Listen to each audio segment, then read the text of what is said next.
દ્વારકામાં જગત મંદિરે કૃષ્ણ જન્મ ઉત્સવ 26મીએ ધામધૂમથી ઉજવાશે।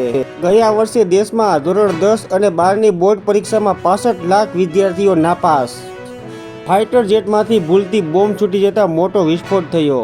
રાજસ્થાનના પોખરણમાં ઘટના બની, સદનસીબે જાનહાનિ ન થઈ। એનસીઆરબીએ દેશમાં નોંધાયેલા બળાત્કારના આંકડા જાહેર કર્યા। ભારતમાં દર કલાકે 4 બળાત્કાર, 95% કેસોમાં આરોપી પરિચિત। ભારત બંધ આદિવાસી વિસ્તારોમાં સફળ, બાકી બધે મિશ્ર પ્રતિસાદ। બિહાર, ઝારખંડ અને ઓડિશામાં સજ્જડ બંધ। બાળકીઓના જાતીય શોષણ વિરુદ્ધ દેખાવ કરનારાઓ પર પોલીસ ત્રાટકી। બદલાપુરના તોફાનો માટે 500થી વધુ સામે એફઆઈઆર, 72ની ધરપકડ। યાત્રાધામ દ્વારકા બાદ 150 કરોડના ખર્ચે બેટ દ્વારકાની કરાશે કાયાપલટ। સરકાર દ્વારા પ્રથમ તબક્કા માટે ભંડોળની ફાળવણી। ભારત બંધના એલાનના સમર્થનમાં આંદોલનાત્મક કાર્યક્રમો।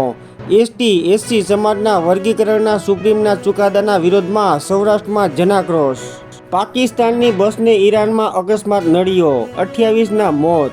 ઈરાનનો ટ્રાફિક સેફ્ટી રેકોર્ડ અત્યંત ખરાબ।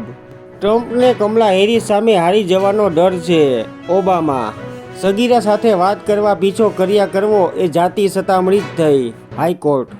ચીનની ધમકીને લક્ષ્યમાં રાખી બાઇડેને ગુપ્ત પરમાણુ રણનીતિને મંજૂરી આપી। બિહારના સમસ્તીપુરની હોસ્પિટલનો કિસ્સો: વીજળી ગુલ થતાં મોબાઈલની લાઇટથી દર્દીની સારવાર કરાઈ। સુપ્રીમના આદેશ બાદ કોલકાતાની હોસ્પિટલ પર 150 જવાન તૈનાત।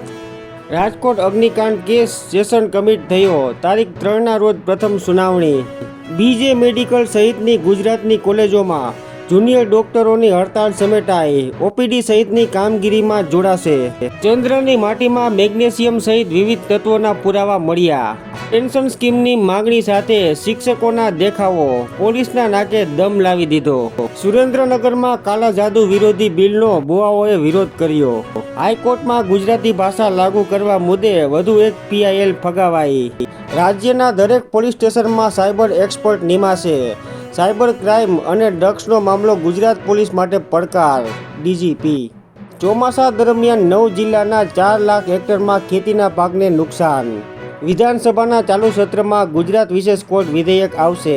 ભ્રષ્ટાચારથી એકત્ર કરેલી મિલકતો જપ્ત કરવા નવા કાયદાની તૈયારી। રાતા સમુદ્રમાં વેપારી જહાજ પર હુથી બળવાખોરોનો હુમલો।